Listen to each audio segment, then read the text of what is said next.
Welcome back mga ka-Espiro at isang mapagpalang araw po sa ating lahat. At this time ay maaga na naman kami nagbiyahe. At dito ay kasama ko si Marco at si Vince para balikan yung spot kung saan ako nakahuli ng maraming tribali. At baka sakali na nandoon pa sila at makahuli tayo ng marami. Kaya let's go mga ka-Espiro, samahan nyo kami.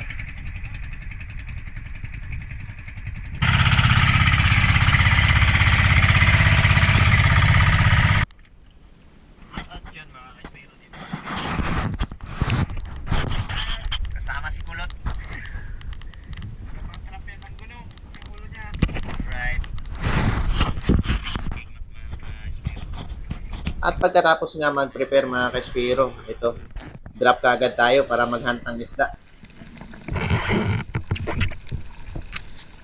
At pagkatapos nga natin mag-warm up mga ka-Espiro, nag-drop ka agad ako dito sa malalim na party para mag-ambos at makiramdam kung anong mayroon na malalaking isda na lalapit sa atin. At hindi nga nagtagal ay may nakita tayong isang green job fish or malaguno. Kaya siyempre, gagamitan naman natin yan ng technique, ang pagdadusting para ma-attract yung isda at lumapit sa atin mga ka-Espiro. Para sa ganun ay mapana natin. Kaya ito yung nangyari.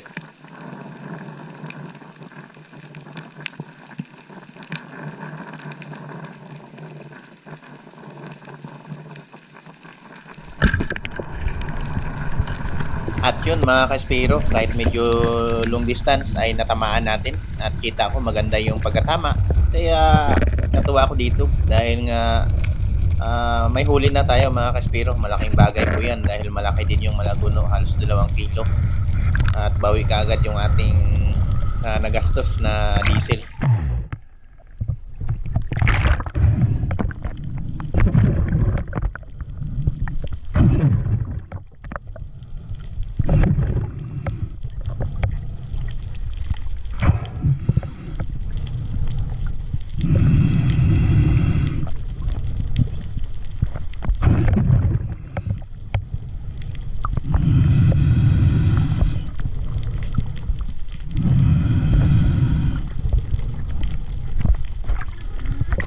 Ito pala yung green jobfish mga ka-Espiro ay isa sa masarap din isinigang na klase ng isda.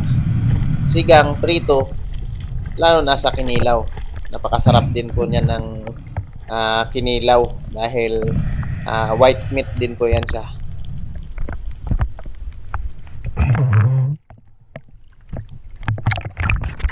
At nang masecure yung isda, ay hinatid kagad natin sa bangka para ilagay sa ice box at hindi na natin hila-hilain yan dahil mabigat din lalo na kapag may target tayong hahabulin.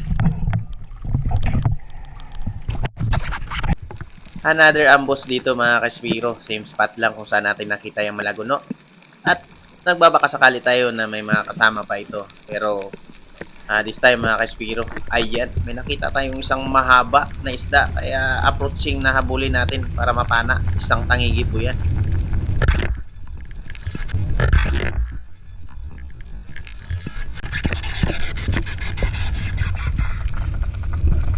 Ayun mga ka-Espiro, maganda yung patama natin at kung narinig nyo talagang sobrang power talaga ng tangigi na ito dahil tumutunog talaga yung tali. Iba talaga humila yung tangigi mga ka-Espiro, sobrang powerful.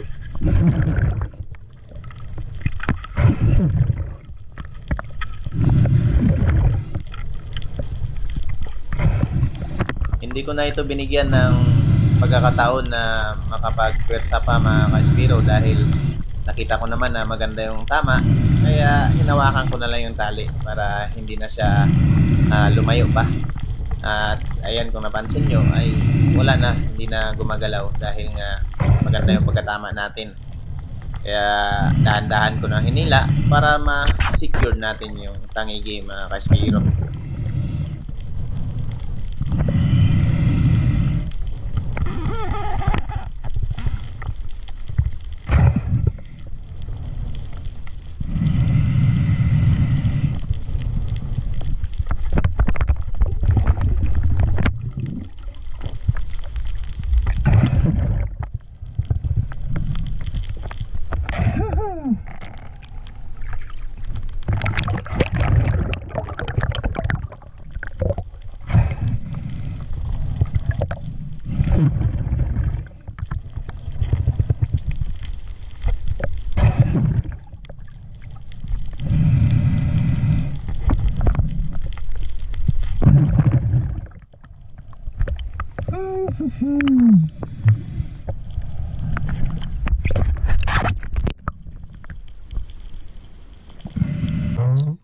At yung lagi nga natin ginagawa pag malapit sa bangka ay ihahatid muna natin, hindi natin ilalagay sa buoy natin para hindi na natin hila-hilain. At baka pag may tax collector or pating ay babawasan pa yung huli natin. Kaya ayan, ihatid ka agad sa bangka kung malapit lang din.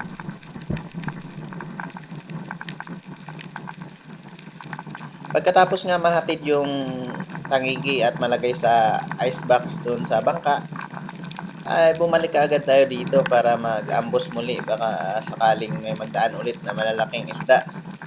Pero this time ay malungkot na dahil tanghali na.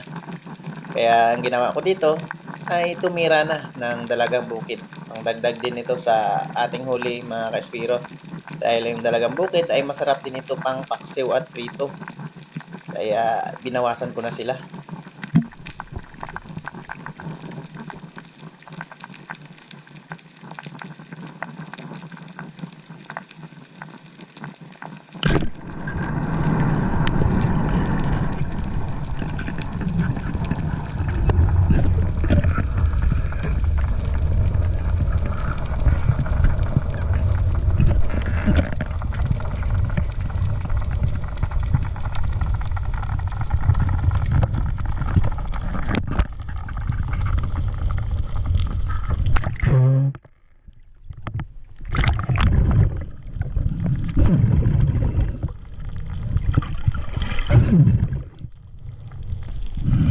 Ayan, malaki na rin ito mga ka-Espiro.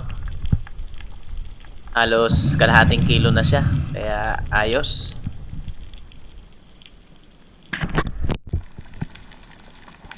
At habang umaambos ako dito mga ka-Espiro ay nagulat ako nung naputol yung pagkatali ng ating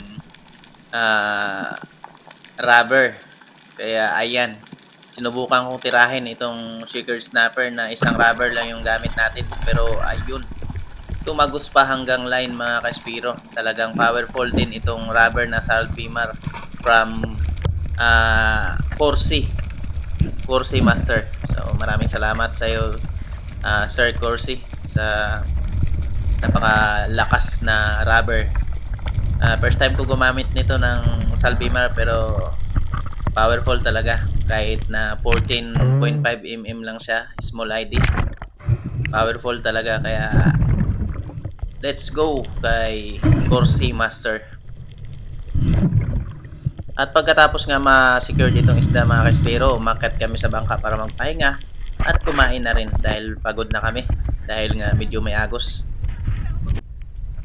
At yun, pahinga muna kami mga ka-Espiro kasi pagod na, mahagos. Ayan, pahinga muna. Ayan, luluto na kami. So, sit.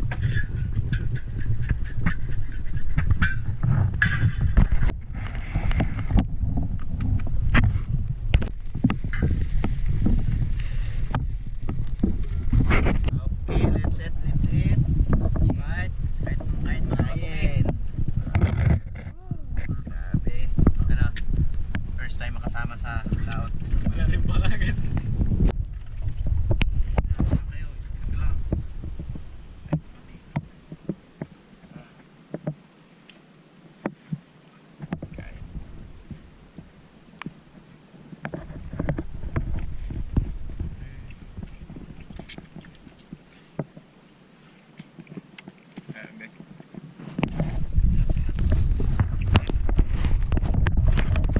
At yun na nga mga ka-Espiro, nung bumalik tayo sa pamamana ito, nadaanan ko itong maliit na tangigi. Ayun, tinira natin mga ka-Espiro, kaso problema medyo long distance kaya hindi tumagos yung flapper natin, sayang.